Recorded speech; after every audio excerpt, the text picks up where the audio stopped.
able to get a little sense of that? Oh, yeah. No. Good. So that's a catharsis, a releasing of fear.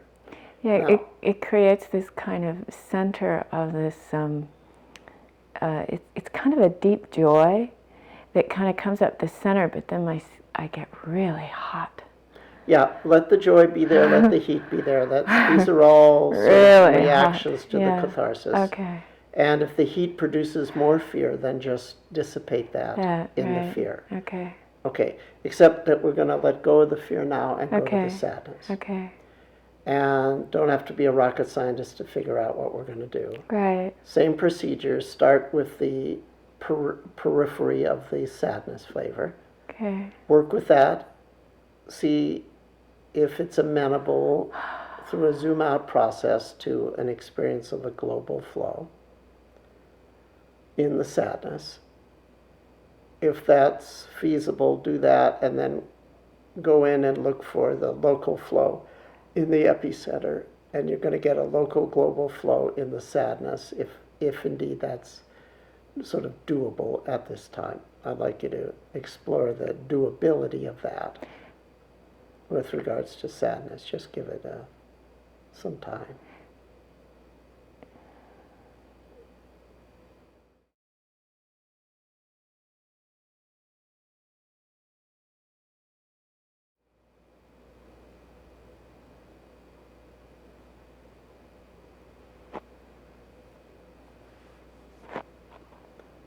Able to get a little hint of that? Yeah, since the sadness doesn't have the same vein network of spread, I just kind of, since I didn't quite have the subtle area, I just went around the boundaries of it. That's exactly correct. That corresponds to the subtle. It's just less widespread. Yeah. That was a good I just made the boundaries soft and then treated that like... That's right. Okay. That's what I would have had you do. Okay. So you're able to get a little sense of that. Yeah. Okay, good. Yeah. Now,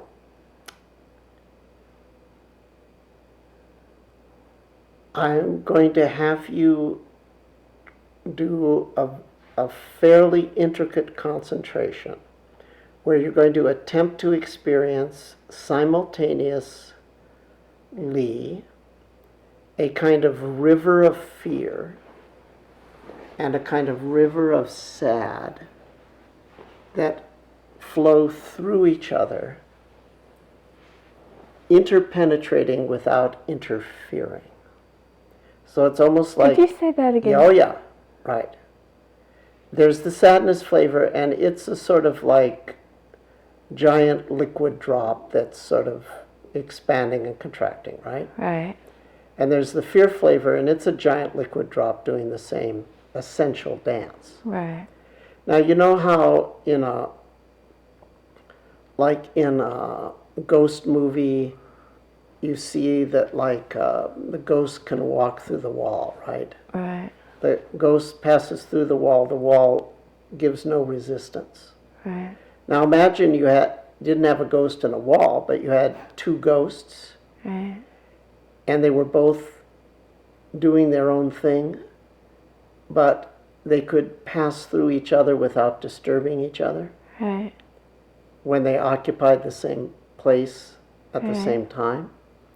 So you're going to have these two ghostly waves, one flavored fear, the other flavored sad, and they're sort of dancing, except unlike physical dancers, parts of them, even all of them, can occupy the same place.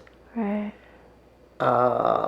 So they're constantly waving, and the waves pass through each other without disturbing each other, without developing pressure areas where they would clash.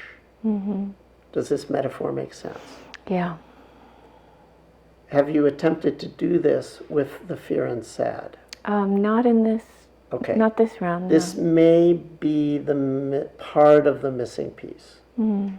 Because you could get them individually to flow, right. But then the next step is collectively to flow. Because if they both flow at the same time, interpenetrating wherever they need to without interfering, yeah.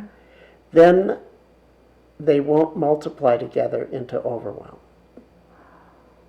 And so the ability to have more than one flavor and to separate the flavors, have all the flavors flow, and then have the flow fields interpenetrate without interference is a sequence that I take people through when they're going through big challenges that are polychromatic, the polychromatic body distress, meaning a lot of different colors in the body.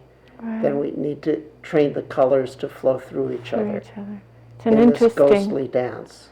Yeah, it's an interesting intimacy between them. Yeah. It's like they're dancing through each other as well as with each other. Yeah.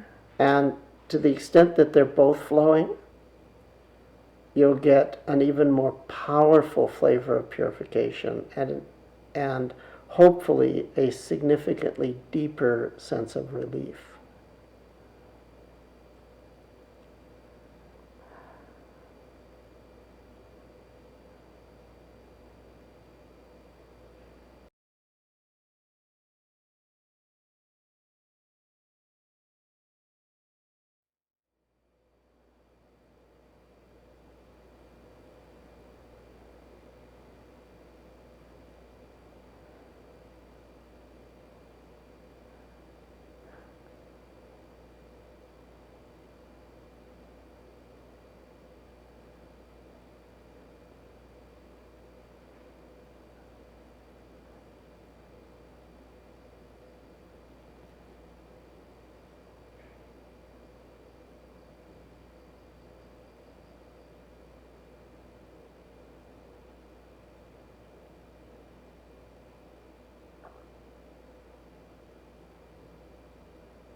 Okay, good. How's that coming? Good. Good. Good in what sense?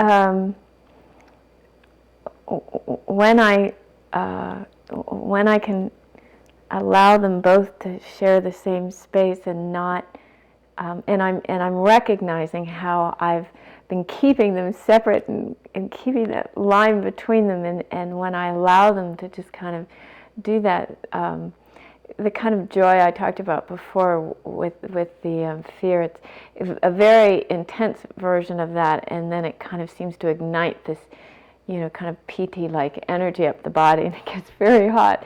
But it's so you're getting it's hot and rapturous with fear and sadness. Yes, I am. This is, most people would say, is rather counterintuitive, but your facial expression proves it. Yeah.